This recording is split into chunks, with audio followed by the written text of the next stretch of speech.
અમદાવાદથી પકડાયો હજારો રૂપિયાનો નકલી દારૂ।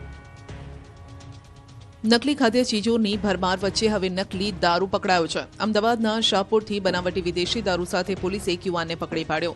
શહેરના શાહપુર વિસ્તારમાં આવેલી રેવંત દાસની ખડકીમાં પોલીસે દરોડો પાડી બનાવટી વિદેશી દારૂના મોટા જથ્થા અને એક સ્થાનિક વ્યક્તિની ધરપકડ કરી છે। પોલીસને સ્થળ પરથી તેલના ડબ્બામાં છુપાવેલો દારૂનો જથ્થો, ખાલી બોટલ પણ મળી આવી। 49 બોટલ દારૂની તપાસ કરતા નકલી દારૂ હતો। રિકી જૈન બહારથી વિદેશી દારૂ લાવીને દારૂમાં અન્ય ફ્લેવર ઉમેરી બોટલમાં પેક કરી વેચાણ કરતો। પોલીસને આશંકા છે કે આરોપી દારૂમાં કેટલાક કેમિકલ પણ ઉમેરતો હતો, જે અંગે નકલી દારૂના સેમ્પલ લઈ તપાસ માટે એફએસએલમાં મોકલી અપાયા છે।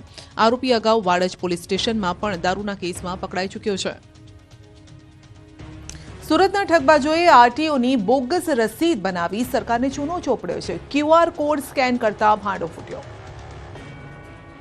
ક્યુઆર કોડ સ્કેન કર્યો અને આરટીઓની બોગસ રસીદનો ફૂટી ગયો ભાંડો। સુરતમાં આરટીઓની બોગસ રસીદ બનાવી સરકારને ચૂનો ચોપડ્યો હોવાની ઘટના સામે આવી છે। સુરતમાં ટ્રાફિક પોલીસે ઝડપેલા વાહનો 3 યુવાનો 1 વર્ષથી બોગસ રસીદ બતાવીને છોડાવી જતા હતા।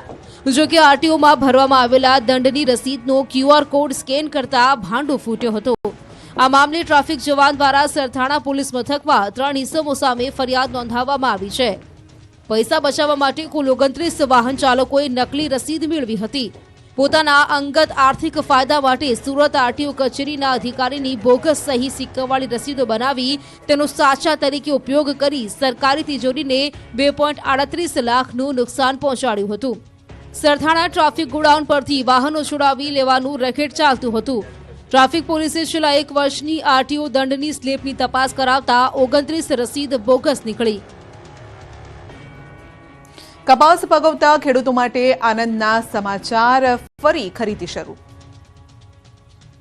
ટેકાના ભાવે કપાસનું વેચાણ કરતા ખેડૂતો માટે રાહતના સમાચાર આવ્યા। છેલ્લા 10 દિવસથી જેટલા કપાસની ખરીદી બંધ હતી તે ફરીથી શરૂ કરવામાં આવી।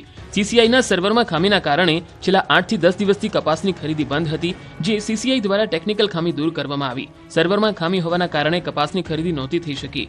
ઉલ્લેખનીય છે કે રાજકોટ જિલ્લામાં અલગ અલગ 6 કેન્દ્રોમાં ખરીદી થઈ રહી છે। 15 માર્ચ સુધી ખરીદી ટેકાના ભાવે શરૂ છે। ખેડૂતો ટેકાના ભાવે પોતાની કપાસ વેચી શકશે। આજથી ફરી ખરીદી શરૂ થઈ ગઈ છે। કેન્દ્ર સરકાર દ્વારા મણનો ભાવ 1494 રૂપિયા નક્કી કરવામાં આવ્યો। કપાસની ટેકાના ભાવે ખરીદી શરૂ થતા ખેડૂતોમાં ખુશીનો માહોલ જોવા મળ્યો। અત્યાર સુધીમાં 70% જેટલી ખરીદી સીસીઆઈ દ્વારા પૂર્ણ કરી દેવામાં આવી છે અને 15 માર્ચ સુધી ખરીદી ચાલુ રહેવાની હોવાથી બાકીની ખરીદી આ સમય દરમિયાન પૂર્ણ કરી દેવામાં આવશે।